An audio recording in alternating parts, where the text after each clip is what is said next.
लातूर औसा रोडवरच्या पेठ गावाजवळ 3 school bus आणि 1 ST बसचा अशा एकूण 4 गाड्यांचा चौरंगी भीषण अपघात झालाय.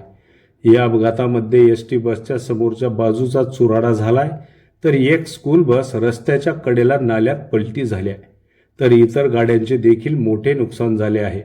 मात्र सुदैवाने या अपघातात सध्या तरी कोणतीही जीवितहानी झाली नसल्याचे समजत आहे. परंतु एसटी बसमधील काही प्रवासी हे किरकोळ जखमी झाले असल्याने त्यांना उपचारासाठी हलवण्यात आलं असल्याचं समजतंय. MH24BL 2570 क्रमांकाची निलंगा डेपोची एसटी बस ही लातूरकडून निलंगाकडे जात होती. त्यावेळी समोरून भरधाव वेगाने किड्स इन पार्क शाळेच्या 3 स्कूल बस या लातूरकडे एकामागे एक रॉंग साईडने जात होत्या. त्यामुळेच हा अपघात झाला असल्याचं सध्या तरी बोललं जात आहे. या अपघातातील वाहनांची अवस्था पाहणाऱ्यांच्या मनात धडकी भरवणारी आहे. एसटी बस रस्त्याच्या बाजूला शेतात जाऊन उभी आहे.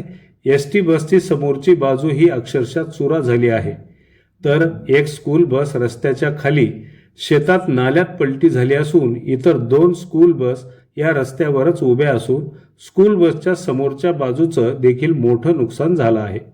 मात्र या तिन्ही स्कूल बसमध्ये चालकाव्यतिरिक्त कोणीही नव्हते, त्यामुळे मोठी हानी टळली आहे. परंतु एसटी बसमधील 15 ते 20 प्रवासी जखमी झाल्याची माहिती मिळत असून घटनास्थळावर नागरिकांची गर्दी जमली आहे. अपघाताची माहिती मिळताच घटनास्थळी पोलीस दाखल होत मदत कार्य सुरू केले असल्याची माहिती आहे.